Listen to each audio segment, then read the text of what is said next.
our eyes register at two-dimensional images because sir আপনার আর কিছু লাগবে? না, আর কিছু লাগবে না।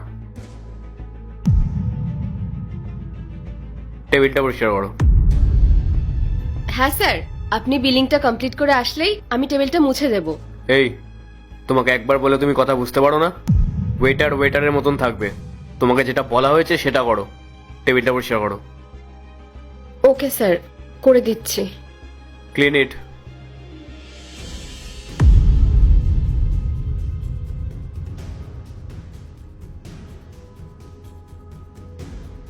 হয়ে গেছে স্যার, আমি আসছি তাহলে। এই দাঁড়াও।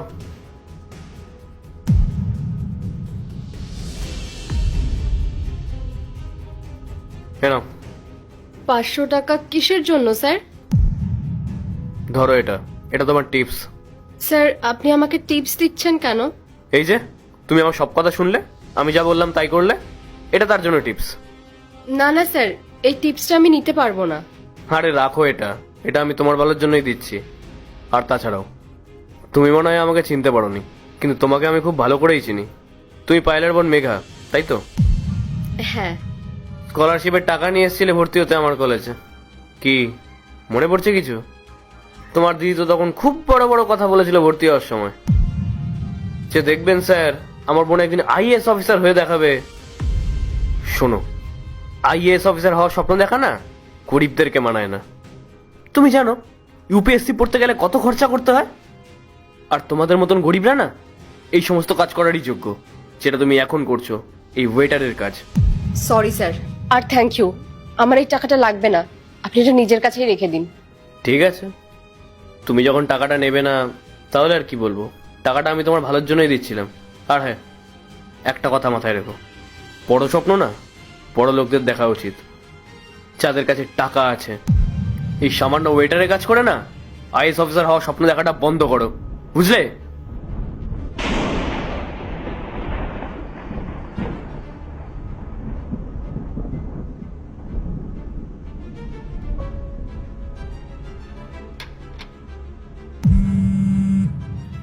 এখন আবার কে কল করলো?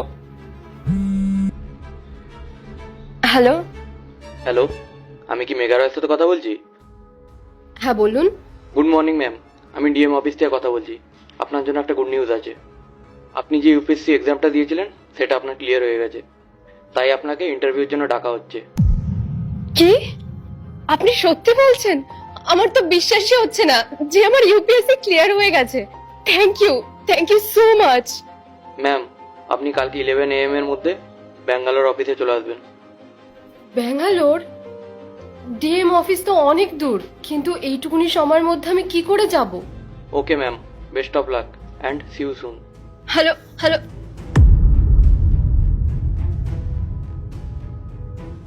এখন আমি কি যে করব? হঠাৎ করে ইন্টারভিউর জন্য ডেকে নিল। আমি এবার কি করি? হাতে তো আমার একদম টাকা নেই, আর স্যালারি পেতে এখনো 1 সপ্তাহ দেরি হবে। তাহলে একটা কাজ করি, দিদিকে একবার কল করে জিজ্ঞেস করি।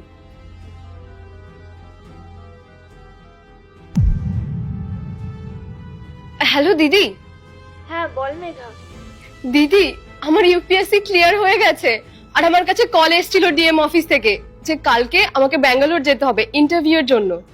কিন্তু দিদি জানিস তো আমার হাতে এখন একদম টাকা নেই। তোর কাছে যদি টাকা থাকে তুই তাহলে আমাকে দে, আমি 1 সপ্তাহ পরে যখন স্যালারিটা পাবো তোকে দিয়ে দেবো তখন। দেখ বোন, তুই তো জানিস কি আমার পরিস্থিতি, এখন আমার হাতে একদমই টাকা নেই। সরি রে, আমি তোকে টাকাটা এখন দিতে পারবো না। ঠিক আছে দিদি, কোনো ব্যাপার না। ঠিক আছে বোন, রাখছি। হায় ভগবান, এবারও আমার ইন্টারভিউটা না আবার ক্যান্সেল হয়ে যায়। এবার আমি কি করব? আচ্ছা শুনুন। হ্যাঁ স্যার, আপনার কিছু লাগবে? না না, আমার কিছু লাগবে না, আমি আমার খাবারের বিলটা দিতে এসেছি। কত হয়েছে আমার? স্যার আপনার টোটাল 500 টাকা হয়েছে। ওকে।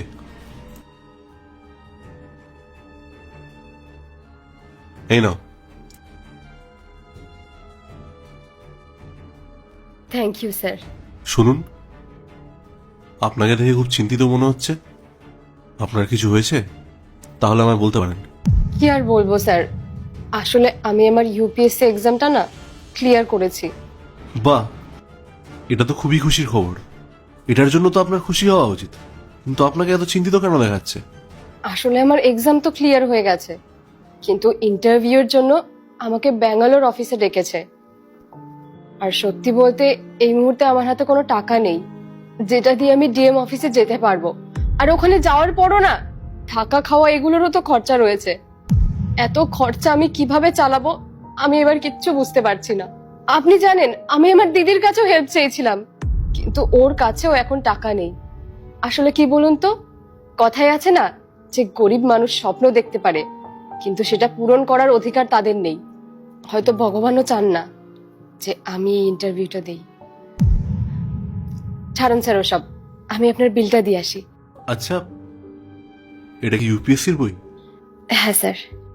এটা আমি একটু দেখতে পারি? আসলে আমার অনেক দিনেরই দেখার ইচ্ছে ছিল যে ইউপিএসসি বইটা কেমন, ওই আর কি। ঠিক আছে, এই নিন। ঠিক আছে, আপনি ততক্ষণ বিলটা দিয়ে আসুন, আমি ততক্ষণ বইটা দেখিনি।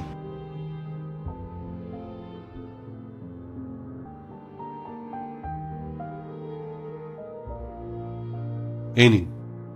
আমার মাথাতে এইসব ঢুকবে না। দেখবেন ভগবান ঠিক আপনার স্বপ্ন পূরণ করবে।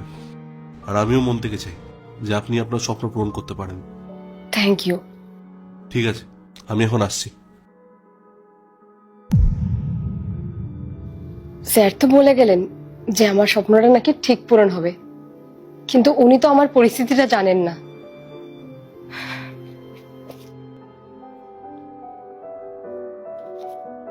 এতগুলো টাকা!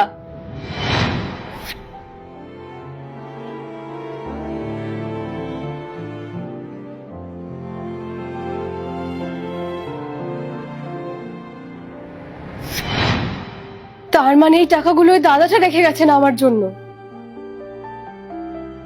ভগবান, তুমি সত্যি আছো। কোনো না কোনো রূপ ধরে তুমি ঠিক মানুষের সাহায্য করো।